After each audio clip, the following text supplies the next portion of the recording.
Assalamualaikum warahmatullahi wabarakatuh. Innal hamdalillah nahmaduhu wa nasta'inuhu wa nastaghfiruh wa na'udzu billahi min syururi anfusina wa min sayyiati a'malina. Man yahdihillahu fala mudhillalah wa man yudlil fala hadiyalah. Ashhadu an la ilaha illallah wahdahu la syarikalah wa ashhadu anna Muhammadan abduhu wa rasuluh. Ya ayyuhalladzina amanu taqullaha haqqa tuqatih wa la tamutunna illa wa antum muslimun.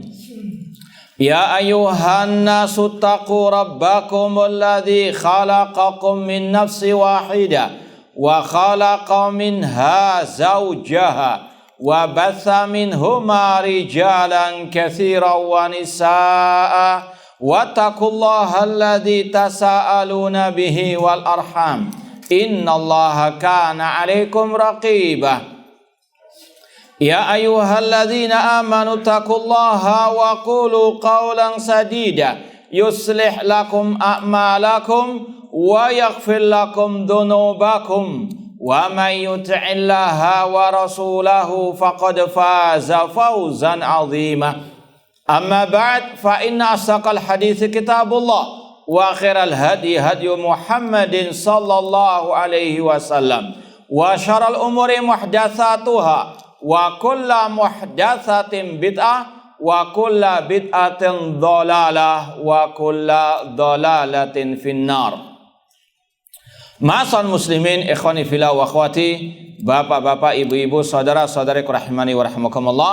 Alhamdulillah, segala puji bagi Allah Subhanahu wa taala yang mempertemukan kita kembali dalam kajian kitab Al-Aqidah Al-Wasithiyah oleh Syekhul Islam Ibnu Taimiyah rahimahullah dengan syarah Syekh Shalih bin Fauzan Al-Fauzan hafidhallahu taala. Semoga Allah Subhanahu wa taala senantiasa memberikan kepada kita keistiqomahan dalam belajar akidah salaf dan berpegang teguh dengannya sampai akhir hayat kita nanti.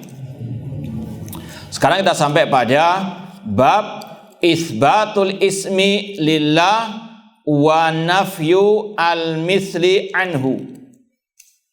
Wajibnya menetapkan nama bagi Allah dan wajib menafikan permisalan ataupun yang serupa dengan Allah Subhanahu wa taala.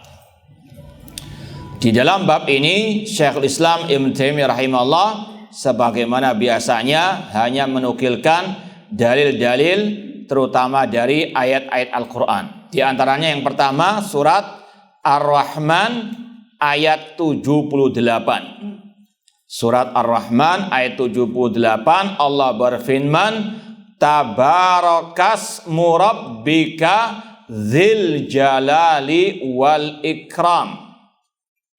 Maha agung nama Rabbmu yang memiliki al-jalal, keagungan, dan al-ikram, kemuliaan. Langsung saja kita baca syarah atau penjelasan dari Syekh Shalih bin Fauzan hafidhallahu taala. Beliau mengatakan tabarakasmu rabbika. Ayat ini tabarakasmu rabbika dari kata al-barakah. Tabaraka dari kata-kata al-barakah. Al-barakah secara bahasa artinya an-nama wa ziyadah, tumbuh dan bertambah secara bahasa.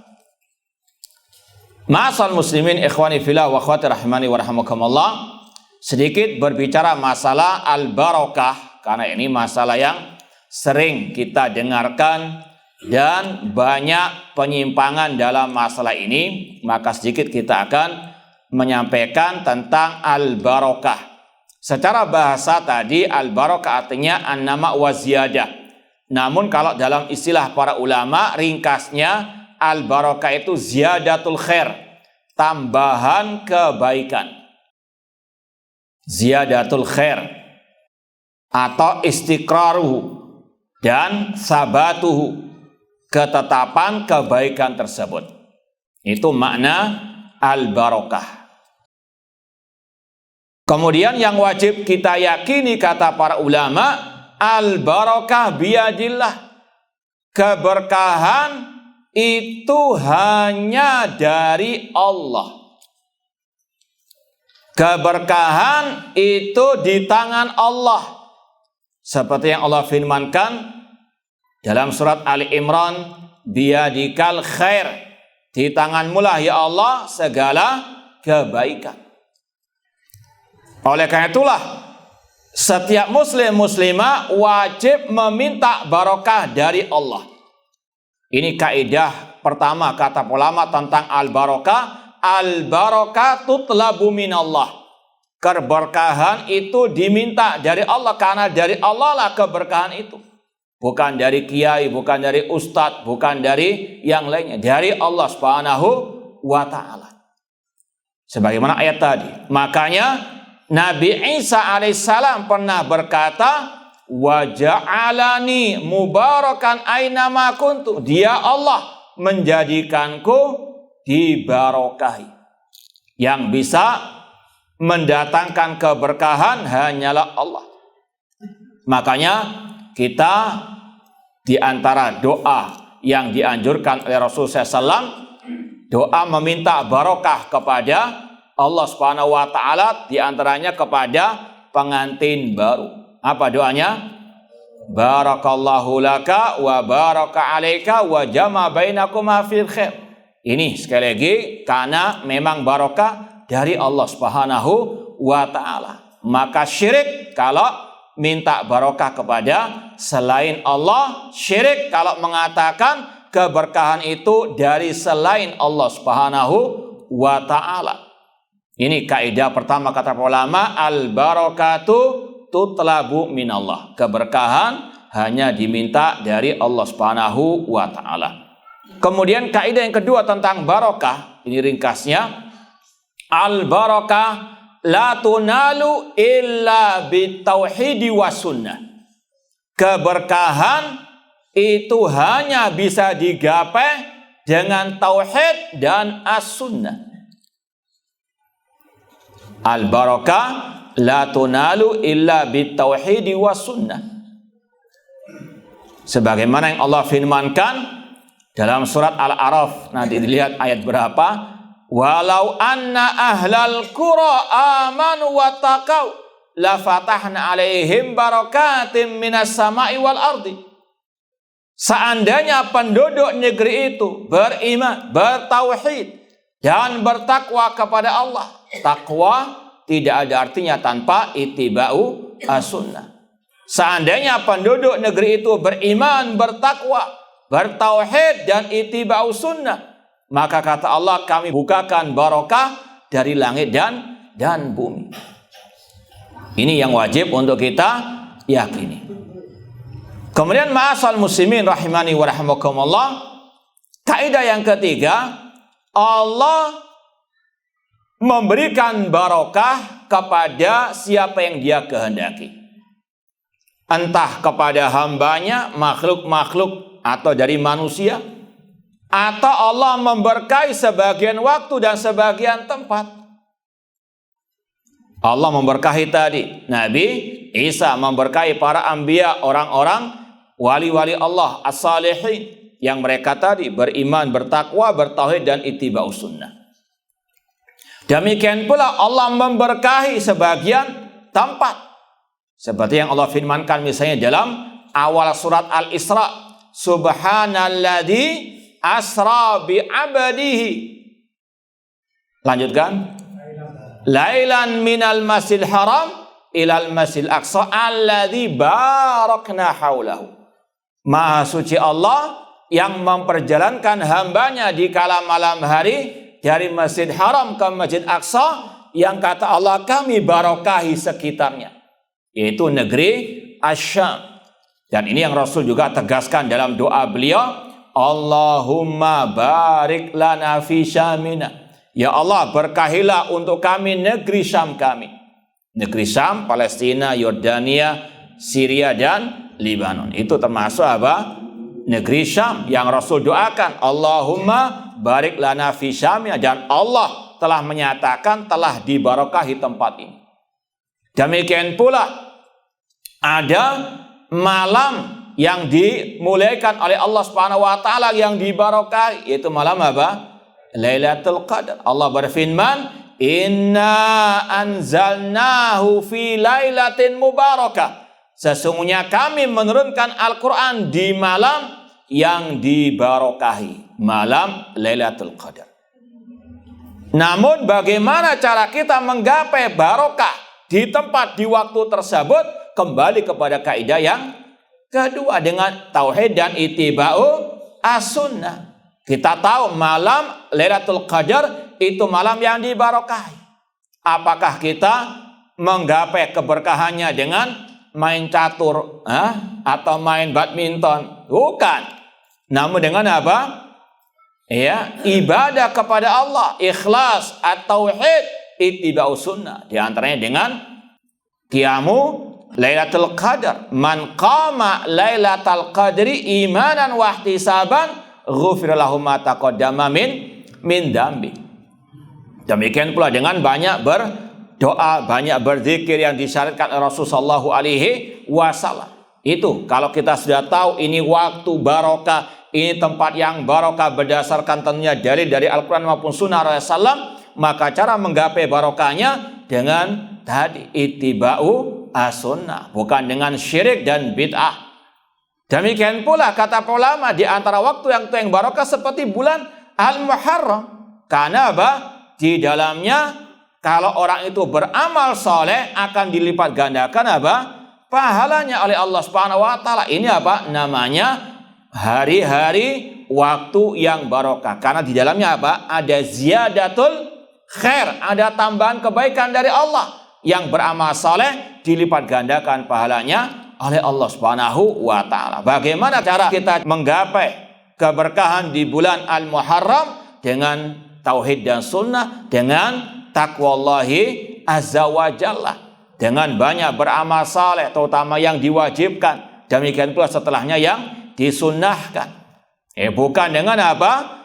Berbuat syirik kepada Allah dengan menganggap sial bulan surah ini, bulan Al-Muharram ini. Na'udzubillahi min dzalik. Makanya Allah dalam surat At-Taubah berfirman, "Inna iddatasy syuhuri 'indallah isna asyara syahran fi kitabillah yauma khalaqas samawati wal arda minha arba'atun hurum dzalika dinul qayyim fala tadlimu fihinna anfusakum." Sesungguhnya bilangan bulan di sisi Allah ada 12. Sejak Allah menciptakan langit dan bumi, di antaranya ada 4 bulan al-hurum. Al-hurum jamak dari al-haram. Ini bulan haram. Kenapa dinamakan bulan haram? Karena diharamkan perang di dalamnya. Ini sekali lagi yang wajib kita yakini, bulan yang dimuliakan oleh Allah Subhanahu wa taala. Kata Allah, itulah agama yang lurus, maka jangan kalian mendolimi diri kalian. Karena ini bulan yang dibarakahi, jangan berbuat dolim.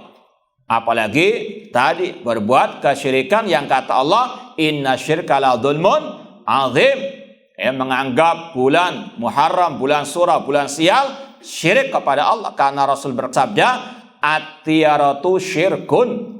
Menganggap sial sesuatu, baik itu rumah tusuk sate, angka 13, ataupun bulan surah atau bulan Muharram, itu termasuk akidah keyakinan yang syirik kepada Allah Subhanahu wa ta'ala. Demikian pula ritual-ritual yang syirik, memandikan pusaka, meyakini bisa mendatangkan manfaat dan madarat. Demikian pula dengan menyembelih, entah itu sapi, kerbau atau yang lainnya, dipersembahkan kepada Nyi Loro Kidul atau Ratu Pantai Selatan, Ratu Kenjeran atau yang ini bentuk apa? Syirik kepada Allah Subhanahu wa ta'ala. Qul inna salati wa nusuki wa mahyaya wa mamati lillahi rabbil alamin. Fasholli rabbika wanhar. Maka sekali lagi ini bulan yang Allah barakahi. Kalau kita mau menggapai barakah di hari-hari yang mulia yang dibarakahi dengan tauhid dan ittiba'u as-sunnah. Ma'asyal muslimin, ikhwani fillah wa akhwati rahimani wa rahimakumullah. Dan tidak ada di dunia kuburan yang barokah, sehingga ngalap berkah di kuburan, diusap-usap dan sebagainya. Naudzubillah min dzalik. Ya, demikian pula pohon nggak ada yang barokah. Ya, bahkan pohon yang pernah dulu dijadikan tempat berbaiat oleh Umar bin Khattab dipotong biar manusia nggak ngalap berkah di tempat tersebut. Dan sudah sering kita juga sampaikan kisah Zatu Anwat, sebagai sahabat yang baru masuk Islam, mereka ingin dibuatkan pohon keramat, pohon untuk ngalap barokah. Namun Rasul mengingkari dan mengatakan Allahu Akbar, dalam riwayat Subhanallah, Maha Suci Allah, karena itu permintaan yang syirik, ngalap berkah di kuburan, juga pepohonan dan seterusnya. Nah, ini sekilas tentang al-barakah. Kita lanjutkan. Wat tabrik ad-du'a bil barakah. At-tabrik itu artinya berdoa kepada Allah minta barakah. Seperti tadi, barakallahu lak wa baraka alaik wa jama bainakuma fi khair. Kemudian dibahas oleh sebagian para ulama bedanya kata-kata tabaraka dengan barokah. Ini kalau dinisbatkan kepada Allah, dan nanti akan disampaikan tabaraka hanya untuk Allah semata. Tabaraka itu kata ulama sifat bagi Allah yang senantiasa melekat pada diri Allah. Ini poin intinya sebetulnya pada tabaraka. Maha tinggi, maha mulia, maha agung Allah Subhanahu wa ta'ala. Tabaraka ini berkaitan dengan sifat yang senantiasa melekat pada diri Allah. Sifat keagungan, sifat kemuliaan, sifat kebaikan, itu tabaraka. Adapun baraka itu fi'lullah, perbuatan Allah yang memberkahi siapa yang Dia kehendaki. Makanya tadi at-tabrik mendoakan dengan kata-kata barakallahu laka wa baraka alaika. Rasul bersabda tadi dalam doa beliau, Allahumma barik lana fi syamina. Itu bedanya tabaraka dengan barokah. Tabaraka sifat yang melekat pada diri Allah, sifat kebaikan, keagungan, kemuliaan. Sedangkan barokah perbuatan Allah yang membarokahi siapa yang Dia kehendaki. Wa ma'na tabarakasmu rabbika ay ta'adzama au ala wartafa sya'nuhu. Tabaraka kalau terjemahannya tadi maha agung, maha tinggi Allah Subhanahu wa ta'ala. Wa hadzal lafdzu la yutlaq illa 'ala Allah. Kata-kata tabaraka tidak boleh disandarkan kecuali hanya kepada Allah. Enggak boleh mengatakan tabaraka Muhammad. Ini syirik kepada Allah. Tabaraka hanya untuk Allah Subhanahu wa ta'ala. Dan di dalam ayat Al-Quran ada beberapa ayat yang mirip dengan ini. Bahkan ada 2 surat Al-Quran yang dimulai dengan kata-kata tabaraka. Surat apa itu? Al-Mulk. Tabaraka alladzi biyadihi al-mulk. Surat yang lain? Al-Furqan. Tabaraka alladzi nazzala al-furqana ala abadihi. Ini sekali lagi maknanya tadi. Maha mulia, maha agung, maha tinggi Allah, dan tabaraka hanya untuk Allah Subhanahu wa ta'ala saja. Ada pula sebagian ulama yang mentafsirkan tabaraka, atau kalau digandeng tadi tabarakasmu rabbika. Tabarakasmu ini pembahasannya tabarakasmu. Kalau digandeng tabarakasmu rabbika, maha agung, maha mulia, maha tinggi nama Rabbmu. Sebagian ulama mengatakan tabarakasmu rabbika artinya dalam namamu ya Allah ada keberkahan. Arti dari ayat ini tabarakasmu rabbika, tabarakasmu, dalam namamu ya Allah ada keberkahan. Nama Allah seperti kalau kita mengatakan ismullah, bismillah. Ya, bismillah adalah apa? Dari ismullah, dengan menyebut nama Allah. Ini makna tabarakasmu rabbika, keberkahan ada pada nama Allah. Makanya kata para ulama, kalau kita memulai aktivitas kita dianjurkan membaca apa? Bismillah. Bahkan ada amalan-amalan yang tidak sah tanpa bismillah. Seperti apa? Wudu. La wudu'a liman lam yadhkur ismallah alaih. Kata Rasul, tidak sah wudu yang tidak menyebut nama Allah. Kenapa? Karena di dalam nama Allah ada keberkahan. Tidak sah wudu tanpa menyebut bismillah. Ada lagi yang lain. Menyembelih. La ta'kulu mimma lam yudhkar ismallah alaih. Kata Allah, jangan memakan sesembelihan yang tidak disebut nama Allah. Ada lagi yang lain? Baik. Intinya segala aktivitas ini dimulai dengan bismillah, karena diantaranya bahkan tadi tidak sah tanpa menyebut nama Allah Subhanahu wa ta'ala. Ma'asal muslimin ikhwani fillah wa akhwati rahimani wa rahmakumullah. Kemudian Allah berfirman tadi, Dzil Jalali wal Ikram. Allah sifati namanya dengan Dzil Jalal, yang memiliki keagungan dan kemuliaan. Kata Syekh Shalih bin Fauzan, taqaddama tafsiruhu fi ayati itsbatil wajh. Ayat ini sudah dipelajari dulu dalam pembahasan penetapan sifat wajah bagi Allah. Ada yang ingat ayat apa itu? Ayatnya apa itu? Iya, sebutkan. Nah, terus. Jangan malu-malu. La yatrubul ilma mustahil. Tidak dapat ilmu yang malu-malu. Kullu man 'alaiha fan wa yabqa wajhu rabbika dzul jalali wal ikram. Sudah kita bahas dahulu arti dzil jalal, al jalal al azama. Allah yang memiliki keagungan. Kemudian al ikram ada dua penafsirannya. Allah maha mulia, maksudnya maha mulia, yaitu bahwasanya Allah dimuliakan, disucikan dari yang tidak layak baginya. Itu makna pertama dari al-ikram. Makna yang kedua, al-mukrim li anbiya'ihi, yang memuliakan para nabi-nabinya, hamba-hambanya yang beriman, yang bertakwa. Semoga Allah memuliakan kita fid dunya wal akhirah. Taib. Ini berkaitan dengan ayat pertama yang intinya dalam pembahasan bab ini ada penetapan ismullah, ya, tabaraka ismu rabbika, karena babnya penetapan al-ismu lillah. Al-ismu jamaknya al-asma. Allah juga berfirman walillahil asma'u al-husna. Allah memiliki nama-nama yang paling mulia.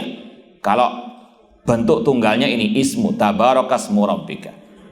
Ayat yang kedua yang dibawakan oleh Syekhul Islam Ibnu Taimiyah rahimahullah, surat Maryam ayat 65. Allah berfirman, fa'budhu wastabil ibadati hal ta'lamu lahu samia. Kalau kita baca dari awal ayat, ya, ini potongan ayat.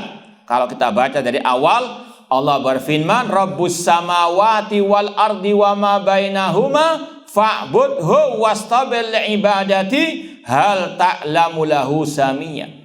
Allah Rabb langit dan bumi dan apa yang ada di antara keduanya, maka beribadalah kepada Allah dan bersabarlah dalam beribadah kepada Allah. Apakah engkau mengetahui ada yang serupa dengan Allah?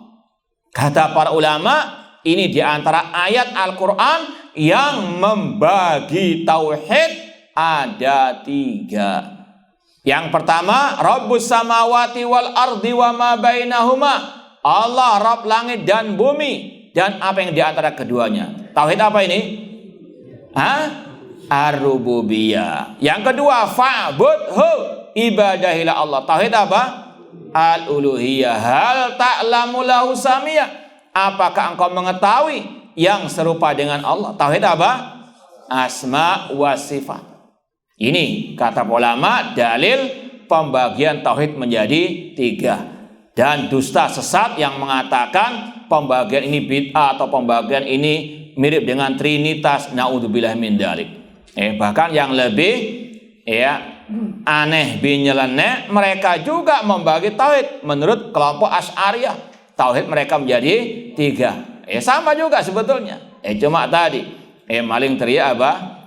Iya, intinya sekali lagi, tidak ada satu ulama Ahlussunnah sejak zaman dahulu yang mengingkari hal ini kecuali ahlul bidah.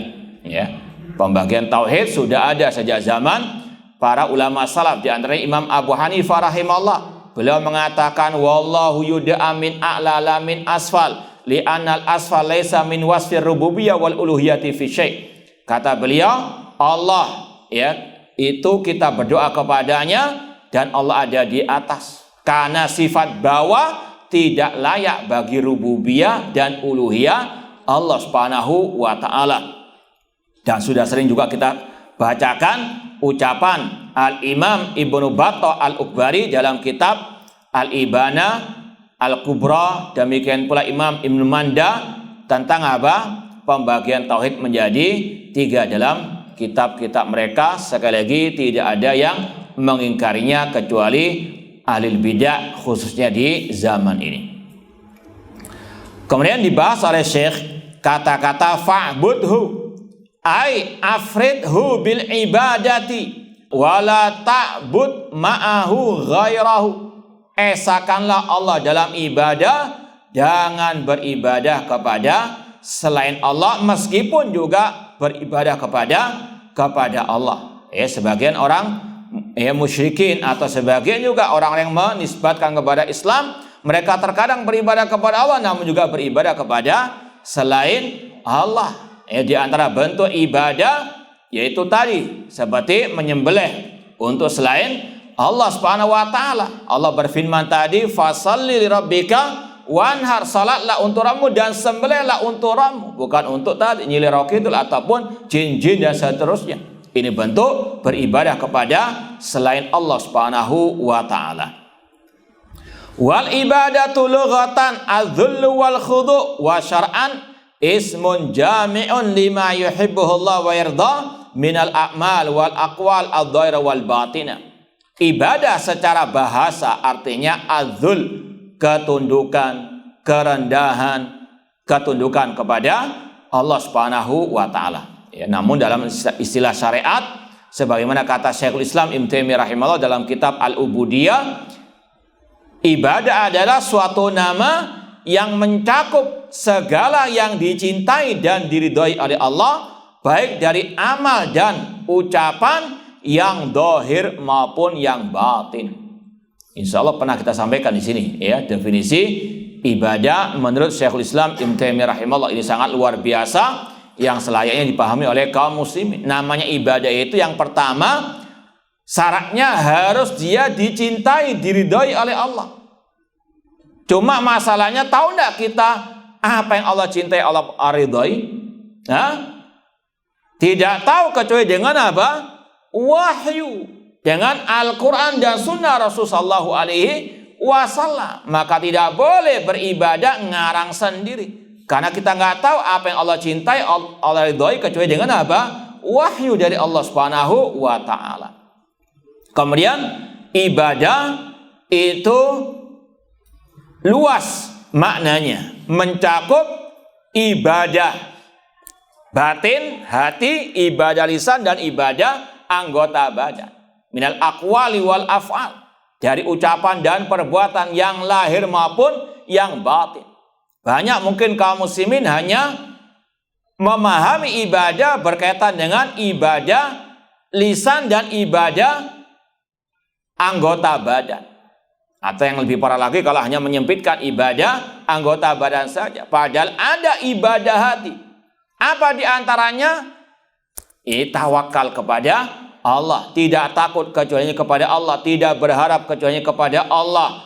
Demikian pula al-hub wal bughd, cinta dan benci karena Allah. Kita mencintai para sahabat Rasul, kita mencintai para ulama ahli sunnah. Itu adalah bentuk apa? Ibadah kepada Allah. Demikian pula sebaliknya, membenci yang berbuat syirik kepada Allah, yang berbuat bid'ah, yang menyimpang, yang menyesatkan umat. Kalau kita benci kepada mereka, ini bentuk ibadah kepada Allah dengan cara tadi, membenci orang-orang tersebut. Karena Rasul mengatakan, awsaqural iman al-hubbu fillah wal bughdu fillah. Sekuat-kuat tali keimanan, cinta dan benci karena Allah. Di antara cabang keimanan adalah membenci karena Allah. membenci yang menyimpang dari akidah Ahlussunnah, yang menyesatkan umat, yang mereka menyimpang dari tauhid alias berbuat syirik dan seterusnya. Itu bentuk apa? Ibadah. Jadi ibadah itu jangan hanya dibatasi dengan istilahnya yang slow-slow, ya, yang apa? Adem ayam saja. Contohnya jihad, adem ayam. Sampai menumpahkan darah perang, enggak. Bukan yang halus-halus saja, tidak.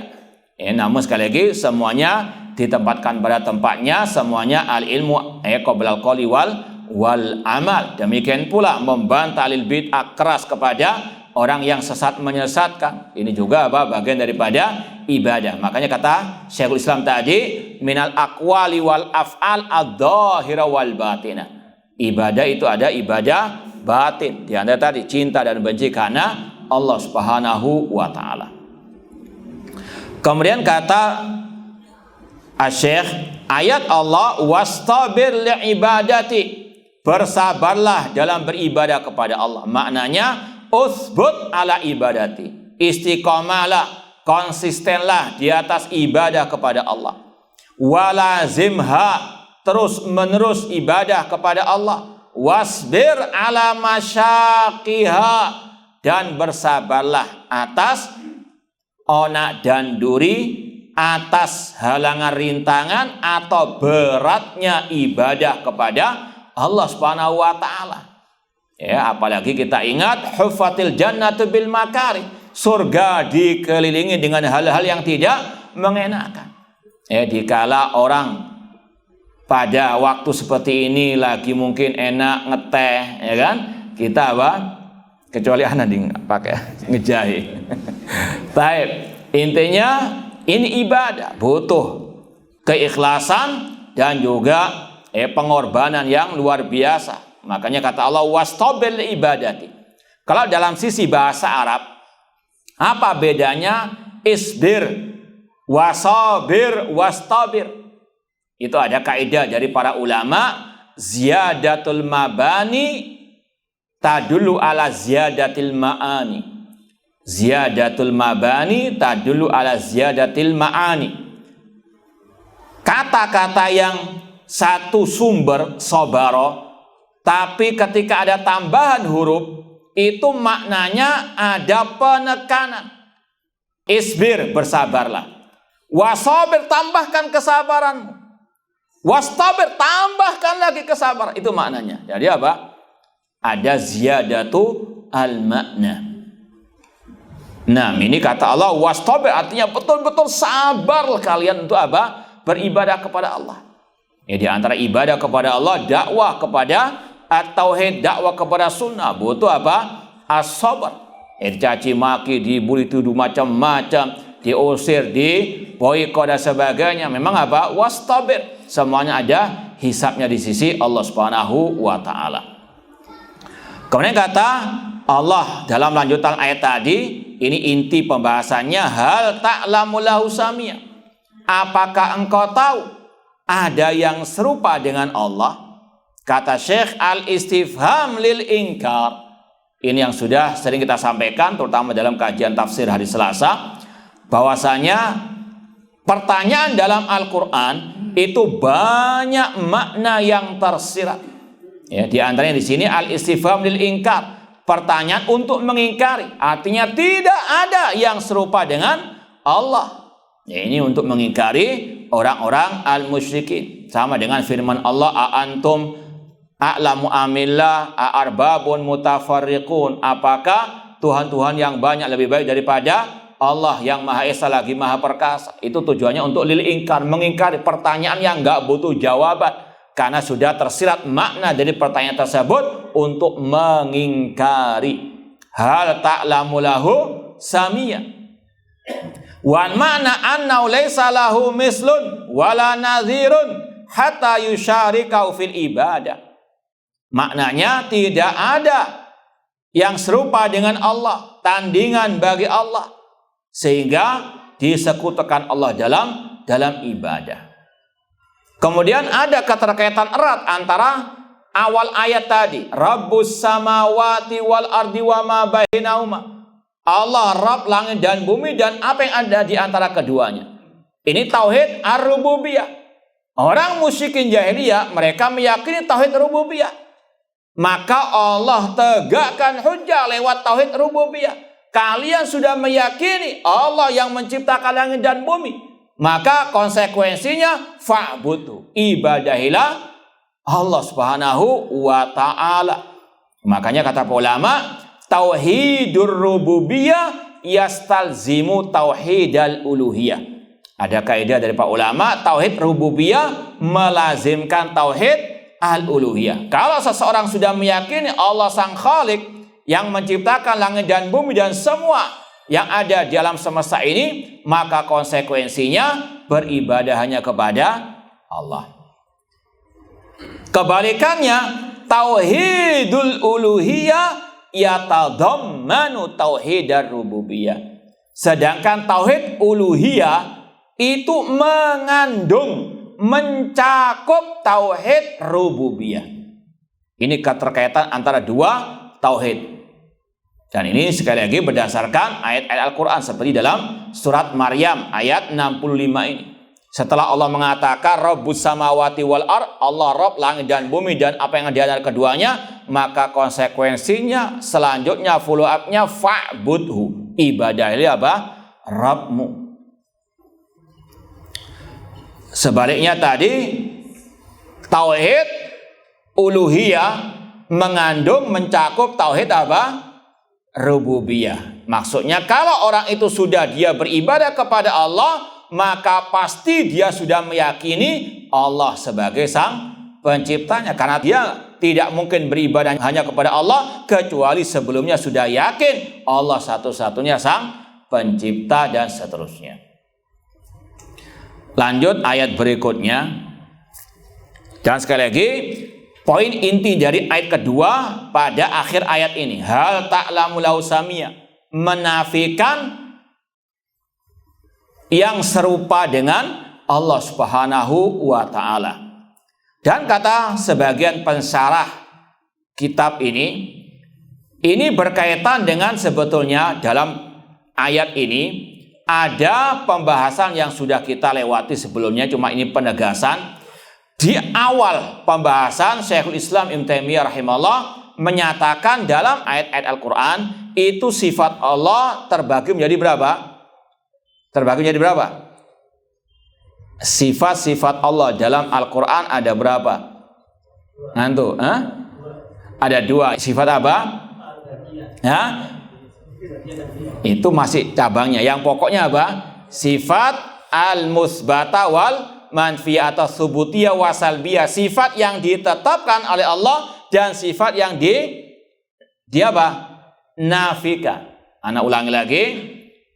Sifat Allah dalam Al-Quran ada dua, sifat yang ditetapkan dan sifat yang dinafikan. Kalau istilah bahasa Arabnya as-subutiyah wasalbiyah atau manfiyah wal musbata, yang ditetapkan dan yang ditiadakan.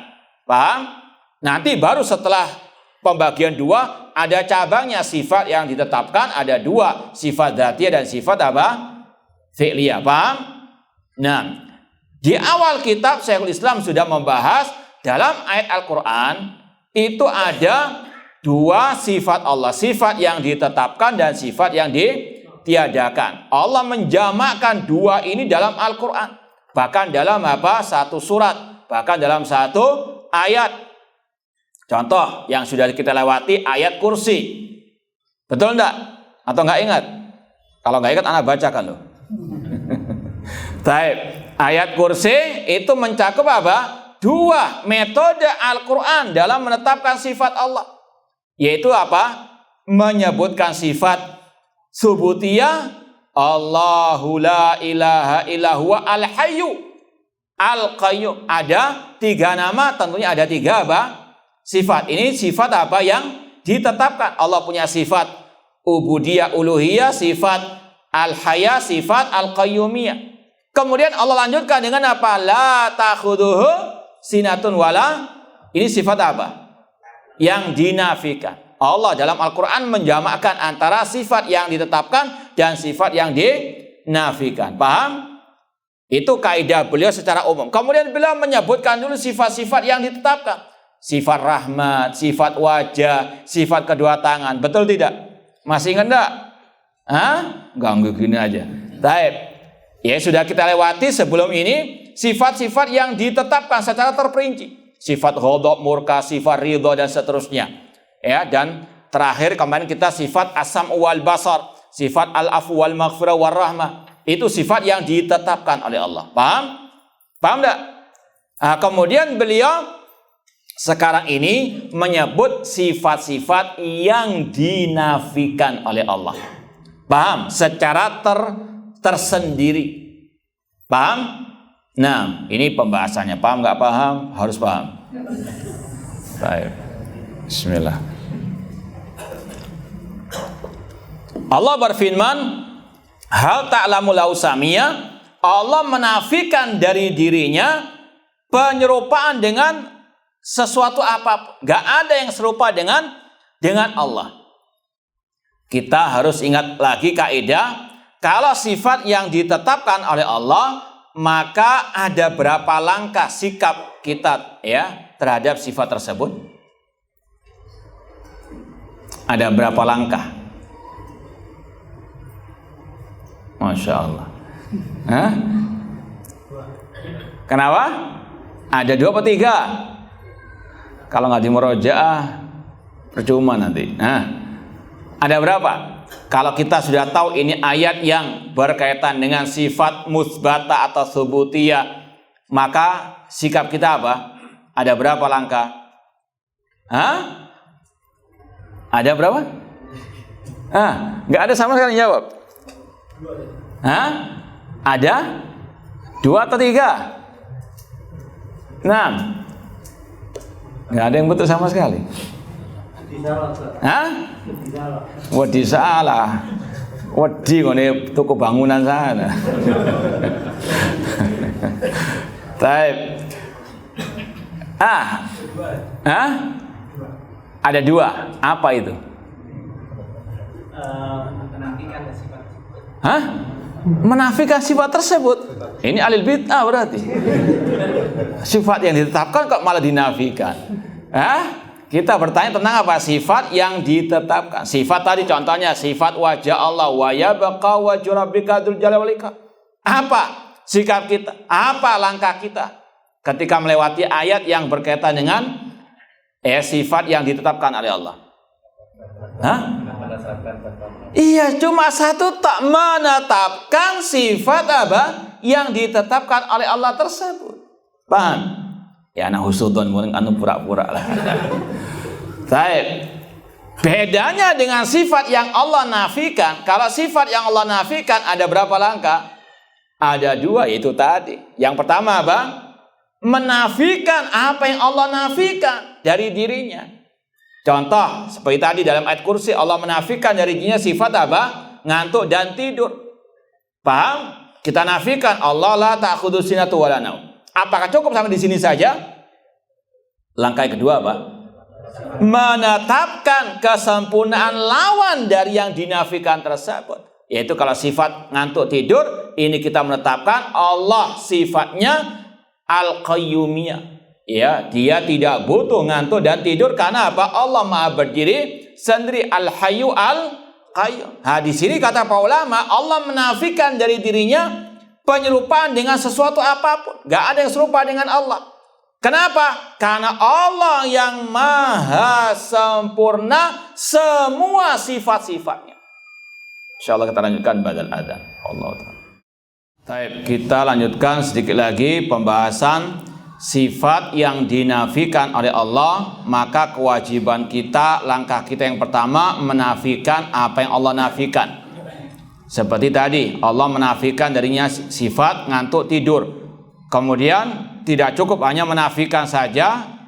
Yang kedua, langkah kita, kewajiban kita menetapkan kesempurnaan lawan dari sifat yang dinafikan tersebut. Seperti tadi, Allah menafikan sifat ngantuk tidur, kata ulama, itu karena menunjukkan sifat kemandirian, tidak butuhannya Allah kepada sesuatu apapun, karena nama Allah Al-Hayyu Al-Qayyum. Allah menafikan dari dirinya sifat kedzaliman. Wa ma ana bidzalamil abid. Maka langkah kita yang pertama apa? Menafikan sifat kedzaliman bagi Allah. Yang kedua, kewajiban kita apa? Menetapkan sifat apa? Keadilan bagi Allah Subhanahu wa taala. Nah, di sini juga sama kata para ulama. Allah Subhanahu wa taala menafikan dari dirinya sifat yang menyerupai makhluk secara mutlak. Maka kewajiban kita menafikan itu semuanya, sekaligus yang kedua kewajiban kita menetapkan kesempurnaan semua sifat Allah Subhanahu wa taala. Karena ini ayatnya berkaitan dengan keumuman semua sifat Allah. Allah nggak sama dengan sesuatu apapun. Karena selain Allah banyak kekurangan, ada kekurangan, namun Allah sempurna. Maka ketika kita mendapatkan ayat semisal ini, Allah tidak serupa dengan sesuatu apapun, maka kewajiban kita menafikan semua penyerupaan dengan Allah. Kemudian yang kedua, menetapkan Allah memiliki sifat-sifat yang sempurna. Paham? Paham nggak? Baik. Wafaqakumullah. Sampai di sini ada yang mau ditanyakan sebelum kita lanjutkan? Sekedar info, insya Allah minggu depan, Senin depan itu ada perpanjangan kajian. Insya Allah Senin kelima itu kita dikasih tambahan jadwal melanjutkan kajian kitab. Setuju enggak? Atau enggak setuju antum? Hah? Ini anak diminta. Kalau antum enggak setuju ya sudah, alhamdulillah. Hah? Nah, insya Allah semoga Allah mudahkan kajian kita. Jadi insya Allah kalaupun ada Senin kelima, insya Allah kita lanjut terus kajian akidah wasithiyah. Paham tuh? Paham ya? Baik. Yang protes silahkan ke panitia. Baik. Ada yang mau ditanyakan sebelum kita lanjutkan? Atau ada syubhat? Baik, kita lanjutkan ayat berikutnya. Surat Al-Ikhlas ayat yang terakhir. Qauluhu walam yakul lahu kufuwan ahad. Tidak ada sesuatu yang serupa dengan Allah. Al-kuf'u fi lughatil Arab an-nadhir. Ini ayat-ayat yang maknanya kurang lebih sama. Menafikan penyerupaan terhadap Allah Subhanahu wa taala. Tidak ada sesuatu pun yang serupa dengan Allah. Ai laisa lahu nadhir wala mathil wala syarik min khalqihi. Tidak ada tandingan, tidak ada sekutu, tidak ada yang serupa dengan Allah dari makhluk-makhluknya. Makanya kafir orang yang menyerupakan Allah dengan makhluk. Makanya kafir orang yang menyerupakan sifat Allah dengan sifat makhluk. Kenapa? Karena Allah dalam banyak ayat ini menafikan penyerupaan dengan apa? Makhluk. Allah nggak sama dengan makhluk, zatnya maupun sifatnya. Makanya Nu'aim bin Hammad, gurunya Imam Al-Bukhari berkata, man syabbahallah bi syai'in min khalqihi faqad kafar. Barang siapa menyerupakan Allah dengan sesuatu dari makhluknya, maka dia kafir. Entah menyerupakan zatnya ataupun sifatnya. Di antara sifat Allah, kalamullah. Makanya yang mengatakan Al-Quran kalam makhluk, yang mengatakan Al-Quran kalam Nabi, dia kafir. Karena apa? Tadi menyerupakan Allah dengan apa? Makhluk. Sedangkan Allah menafikan dari dirinya penyerupaan dengan hadap apa? Makhluk. Hal ta'lamu lahu samiyya wa lam yakul lahu kufuwan ahad. Kaidahnya sama dengan tadi. Ini adalah ayat yang menafikan atau menetapkan? Hah? Bangun. Ayat walam yakul lahu kufuwan ahad. Ini menafikan atau menetapkan sifat Allah. Ayat-ayat yang menafikan. Menafikan apa? Penyerupaan terhadap makhluk. Gak sama Allah dengan makhluk. Maka kewajiban kita, langkah kita ada dua tadi, yaitu apa? Menafikan penyerupaan Allah terhadap makhluk. Dan yang kedua apa? Menetapkan kesempurnaan semua sifat-sifat Allah Subhanahu wa taala. Kemudian ada kaidah lagi, ana cuma ragu mau nyampaikan atau enggak. Ini kan agak dalam sedikit. Tambah bingung atau tambah pinter ini? Mau tambahkan kaidahnya enggak? Atau itu enggak? Tambah. Tambahkan dulu. Baik. Ya insya Allah kita tambah sekarang. Nanti kalau bingung, ya insya Allah kita lanjutkan di sekedar tambahan. Dan ini sudah kita sampaikan. Cuma memang masalah seperti ini memang harus terus diulang-ulang. Sekarang nggak paham, besok diulang lagi. Kalau nggak paham lagi, diulang lagi. Kalau nggak paham lagi, ya kebacut. Baik. Ini masalah akidah harus paham betul. Kata para ulama, metode Al-Quran dalam masalah sifat Allah itu secara asal Allah mentafsil, memperinci sifat-sifat yang ditetapkan. Kaidah asal metode Al-Quran itu memperinci sifat-sifat yang ditetapkan. Sifat tadi maghfirah, ridho, murka. Makanya banyak sudah kita lewati sifat-sifat Allah, puluhan yang sudah kita lewati dan sudah kita sampaikan sifat Allah tidak ada yang tahu kecuali Allah Subhanahu wa taala. Paham? Jadi metode Al-Qur'an dalam menyebutkan sifat-sifat Allah yang pertama memperinci sifat-sifat yang ditetapkan atau yang dinafikan. Yang ditetapkan. Ghadiballahu radhiyallahu anhu wa radu an wa yabqa wajhu rabbika dzul jalali wal ikram bal yadahu mabsutatan. Paham ya? Paham sampai sini? Yang kedua, Allah di dalam Al-Quran menyebutkan sifat yang ditiadakan secara asal itu secara global. Kalau sifat yang ditetapkan disebutkan secara terperinci. Kalau sifat yang dinafikan disebutkan secara global. Itu hukum asalnya. Paham? Seperti dalam ayat-ayat ini, walam yakulau kufuwan ahad, laisa kamitslihi syai'. Paham? Hal ta'lamu samia. Secara global Allah nggak sama dengan makhluk, titik sudah. Paham? Itu sifat yang dinafikan Allah sebut secara global. Paham sampai di sini?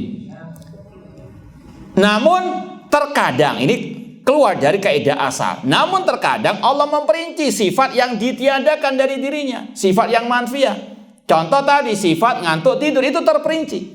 La ta'khudhu sinatun wala naum. Itu di luar kaidah yang kedua tadi. Ini pengecualian. Tapi itu ada hikmahnya, ada maksudnya. Di antaranya membantah orang-orang kafirin, orang-orang musyrikin. Contoh ahli Yahud wan Nasara.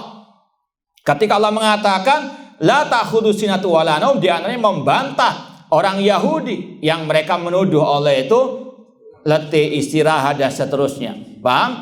Ketika Allah mengatakan dalam surat Al-Ikhlas lam yalid walam yulad, itu sifat yang dinafikan oleh Allah secara global atau terperinci itu?